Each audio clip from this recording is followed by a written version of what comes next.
Noah's Ark is one of the most recognizable stories in the world. It tells the tale of a man named Noah, whom God told to build a huge ark, gather all the animals in the world in male and female pairs, and board the ark in preparation for a great flood. There are those who believe the tale of Noah's Ark is not just a fable found in many cultures. Biblical literalists believe that the Bible is 100% true, and that includes the story of Noah and the Great Flood. Many scholars believe that the story of Noah's Ark was inspired by the ancient flood stories of Mesopotamia, specifically the Epic of Gilgamesh.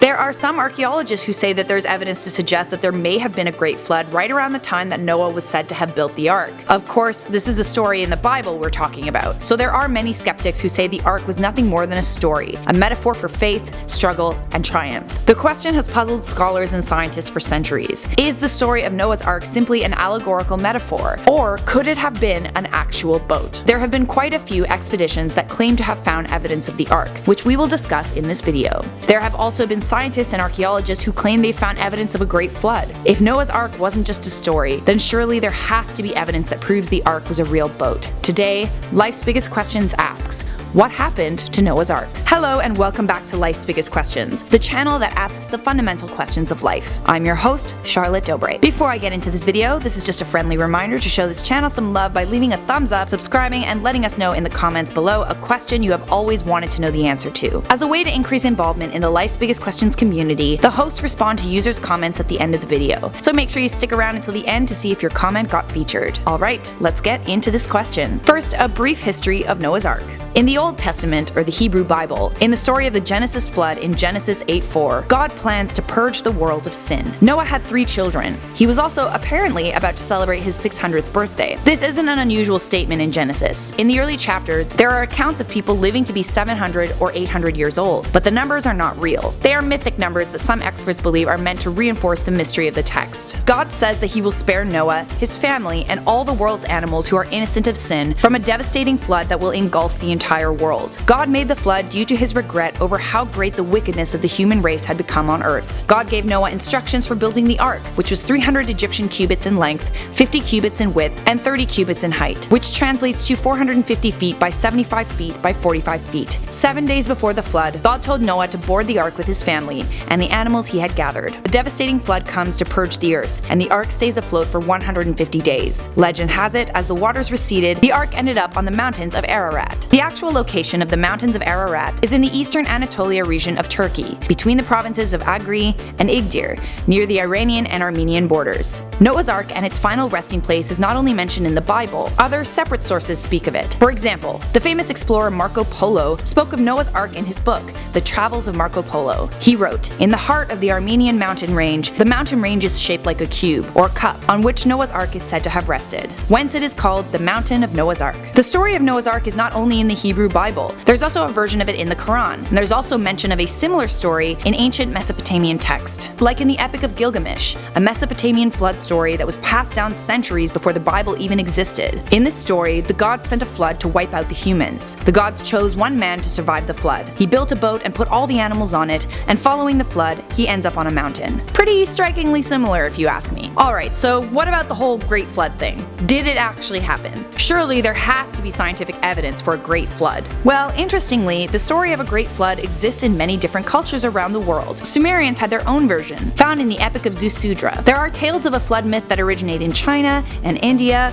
Korea and Malaysia and the Philippines. The Greeks told ancient flood myths, the Vikings, and ancient Irish and Welsh people. That's a lot of different cultures that developed independently of each other. Some would say that where there's smoke, there's fire. Could it be that all of these cultures were simply telling similar stories, or is there more to it? Perhaps a singular source. Robert Ballard, one of the world's best-known underwater archaeologists, claims he may have found evidence of a great flood. Ballard found the Titanic wreck in 1985, so he's got a pretty good track record. While probing the Black Sea off the coast of Turkey, he said he and his team found traces of an ancient civilization that dates back to the time of Noah. He said that 12,000 years ago, much of the world was covered in ice. Once that ice started to melt, well, there was obviously flooding. The question is though, was there one great flood? According to a theory published by 2 Columbia University scientists, there was a great flood in the area surrounding Turkey. What is now the Black Sea was once a freshwater lake. It became the Black Sea because of rising water from the Mediterranean Sea, and we're talking a huge flood that had the force of 200 times that of Niagara Falls. The flood wiped out everything in its path.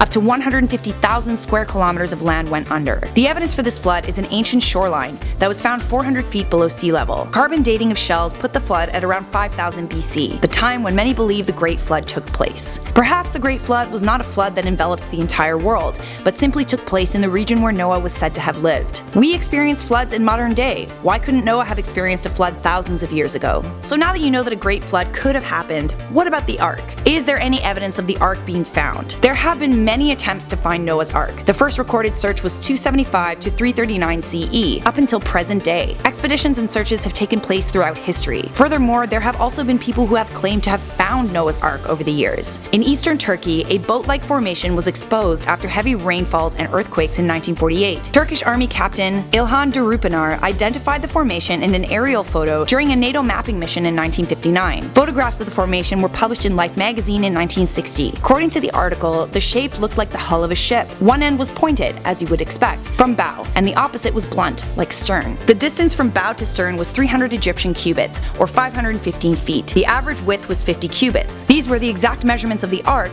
mentioned in the Bible. The discovery was later debunked because the formation was found to be nothing more than a geological formation. The boat shape came about as a result of an earthquake in 1948 that exposed a rock. In June 2006, Bob Kornuk of the Bible Archaeology Search and Exploration Institute took a team of archaeologists to a site in the Alborz Mountains. They said they found an object 13,000 feet above sea level that had the look of blackened petrified wood beams that was 400 feet long or 300 cubits, consistent with the measurements in the Bible. There was also apparently fossilized sea creatures within the petrified wood. But these past discoveries are no comparison to this next discovery. Recently, in 2017, professors of theology and science announced they had found actual evidence of Noah's Ark on the very mountain that it was said to have perched. Mount Ararat is in northeastern Turkey. It's actually now called Agri Mountain. Eyewitness accounts of a large wooden structure that appears to be in the shape of a boat have been rampant for centuries. Chinese and Turkish researchers also claim to have found an ark-like structure there in 2010. Researcher Professor Paul Esprante heard of these accounts and went to Mount Ararat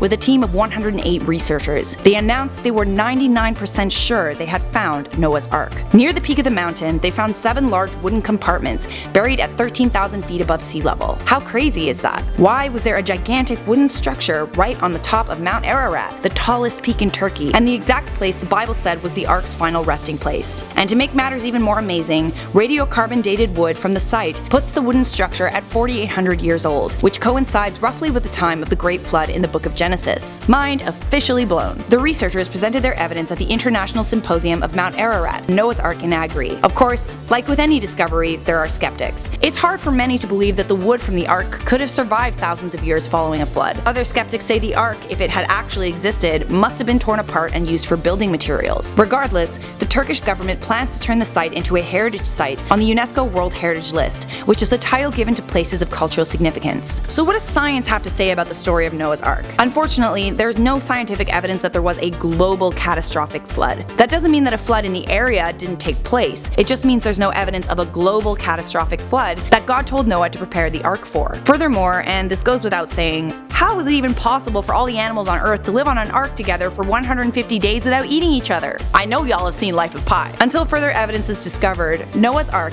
and the tale of the Great Flood is just a story. Do you think Noah's Ark was a real boat? Let us know in the comments below. For now, it's that fun part of the video where I'm going to respond to some of your comments. Why do I waste my time making useless random videos? Set. Is it possible to get pregnant while you're pregnant? And also, would they be twins or one baby come out and the other baby stay in? That is a really good question. Even though you would think that while a woman is pregnant, she can't get pregnant again, it is possible to get pregnant while you're pregnant, but it's very rare. A woman can ovulate while she is already pregnant, and that egg can then become fertilized. Getting pregnant while already pregnant is called superfetation, and it occurs in other mammals like badgers. As for the second question, I guess it would depend on when the second egg was fertilized. Austin Chapman said, "Love the video and I'm also a potato." Thanks for subscribing to both Life's Biggest Questions and Inform Overload. For those that don't know, Life's Biggest Questions is a sister channel to Inform Overload. Definitely subscribe to IO if you need a place to get your news. Tay West said, "This is a good video."